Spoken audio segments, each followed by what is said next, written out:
Le fifre rouge. « Hé, petit fifre, que fais-tu là » cria le sergent Laramet, qui s'en allait à la ville voisine quérir la fricassée d'un porc pour le réveillon du colonel. « Voici ce que c'est, monsieur le sergent, » répondit le petit fifre. « Sa Majesté le roi, se trouvant dans un besoin pressant d'argent et désirant offrir un château tout neuf en étrenne à sa nouvelle reine, il a été décidé par la Cour des comptes que le régiment, musiciens et soldats, ne toucherait pas encore de solde ce mois-ci. Alors, comme Mère Grand est pauvre et que je n'avais pas un liard en poche pour lui acheter sa dinde à Noël, je suis venu jusqu'à la courtine, casser la glace du fossé et voir s'il n'y aurait pas moyen de pêcher un plat de grenouilles. « Compte là-dessus, dit Laramet. En hiver, les grenouilles dorment. »« Je le sais bien, répondit le petit fifre, mais le ciel est bleu malgré la gelée. Peut-être que ce beau soleil les réveillera. » Et tandis que le sergent Laramet reprenait sa route en grommelant, le petit fifre, avec courage, se remit à casser la glace. Ce petit fifre, qui aimait tant sa mère Grand, était le plus joli petit fifre qu'on pût rencontrer. Pas plus haut qu'une botte et vêtu de rouge, du tricorne au guêtre, comme tout le monde au régiment, il avait si bonne grâce, avec ses yeux bleus et ses cadenettes, à siffler des airs en marquant le pas devant les hallebardiers barbus, que, pour le voir passer, dans les entrées des villes, les dames aux fenêtres oubliaient de regarder le tambour-major. Presque autant qu'au rythme guerrier, le fifre s'entendait à la pêche aux grenouilles. Aussi, quand la glace fut percée, le trou déblayé, et qu'un joli rond d'eau claire apparut, le fifre eut-il bientôt fait d'improviser sa ligne avec un peu de fil qu'il avait apporté et un roseau sec qu'il coupa. L'appât seul manquait au bout du fil.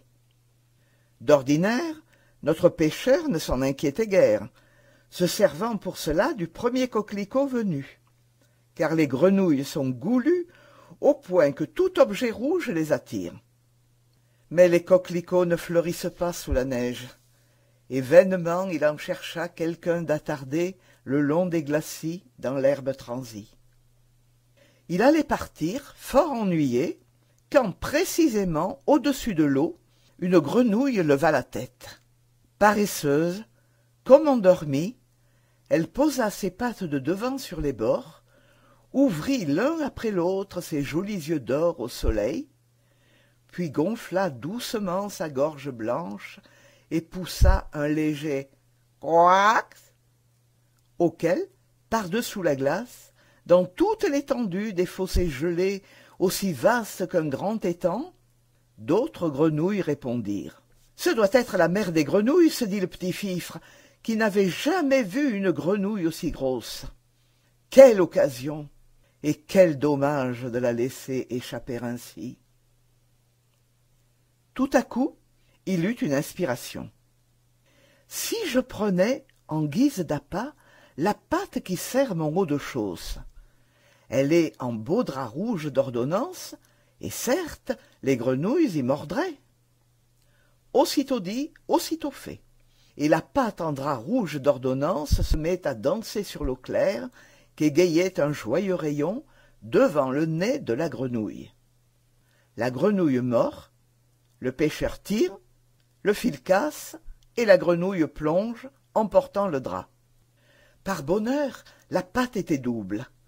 On pouvait hasarder la seconde moitié. La grenouille reparaît sur l'eau, mord encore, le fil casse encore, et la seconde moitié va rejoindre la première. Bah, songea le pêcheur, quel mal y aurait-il à couper un tout petit morceau de ceinture? Personne ne viendra regarder sous les basques de mon juste corps. Et, tirant son couteau, il coupa un petit morceau de ceinture, que la grenouille, hélas, emporta comme les autres. Et puis, encore un, et puis un encore plus bas. Puis, Il entama le bas des choses, tant qu'à la fin, la nuit arrivant, il s'aperçut que sa chemise flottait, et que l'énorme échancrure, petit à petit, faite au drap, laissait largement passer la bise. Le sergent Laramet, qui revenait par là avec une charge de victuailles, trouva le malheureux petit fifre assis sur son derrière et pleurant. « Qu'est-ce qui m'a fichu, un soldat qui pleure ?» Pour toute réponse, le petit fifre se dressa et se retourna. « Mauvaise affaire, » murmura le vieux Laramet, après avoir longuement considéré le corps du délit. « Détérioration des faits d'équipement et d'habillement fournis par le gouvernement. C'est un cas de conseil de guerre. » Puis, ces mots prononcés, il s'en alla en reniflant les poils de sa moustache. Le petit fifre pleura plus fort. Il se voyait déjà arrêté quand il passerait le pont-levis, mis dans un cachot noir, amené entre deux gendarmes devant ses juges.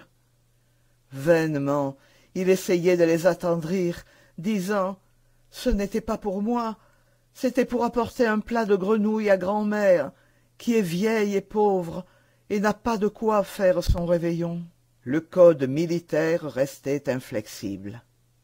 On le dégradait, on lui brisait son fifre et sa petite épée, on le conduisait dans une prairie où, 2 mois auparavant, il avait défilé avec la garnison, musique en tête, devant un conscrit fusillé.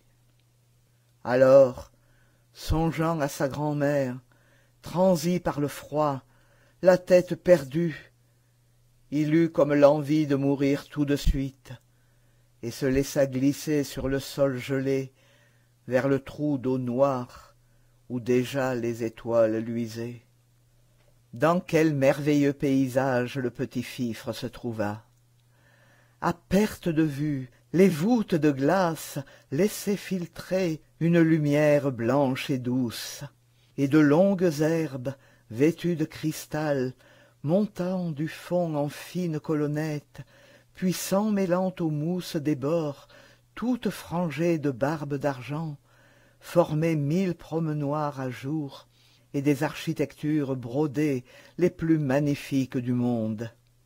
À droite, à gauche, le long des berges, dans les petites grottes, trous de rats aquatiques ou d'écrevisses que font sous l'eau les racines et la terre éboulée, des grenouilles de toute espèce, en nombre innombrable, dormaient. Il en remplissait d'immenses paniers qu'il destinait à Mère-Grand. Le conseil de guerre ne l'effrayait plus. Il ne se rappelait plus que vaguement le désastre de son haut-de-chausse. Une seule chose l'étonnait un peu, c'est d'avoir si chaud sous la glace et dans l'eau. Puis, il se sentit très heureux et comprit qu'il allait dormir comme les grenouilles. Le petit fifre dormit longtemps. Tout à coup, une voix connue l'éveilla. C'était la voix de Mère-Grand. « Chut !» disait-elle, « il ouvre les yeux. »« Oh, le méchant garçon qui vous fait des transes pareilles !» Le petit fifre fut repris de peur quand il aperçut, au pied de son lit, les yeux embroussaillés et les longues moustaches de Laramet. « Le haut-de-chausse, le conseil de guerre, ne me laissez pas emmener !» Et il s'accrochait avec désespoir au casaquin de sa grand-mère. Mais sa grand-mère le rassura. Ce bon Laramet l'avait tiré de l'eau, à moitié gelé et tremblant de fièvre. Puis il avait raconté l'aventure au colonel, et le colonel, attendri, venait précisément d'envoyer, par un homme à cheval, une aune de boudin pour le réveillon, avec une paire de chausses neuves. Le boudin chantait dans la poêle, des chausses intactes pendaient à un clou. Et voilà, telle que ma nourrice me l'a apprise, l'histoire du petit fifre rouge qui, par amitié pour sa grand-mère, pêcher des grenouilles à Noël.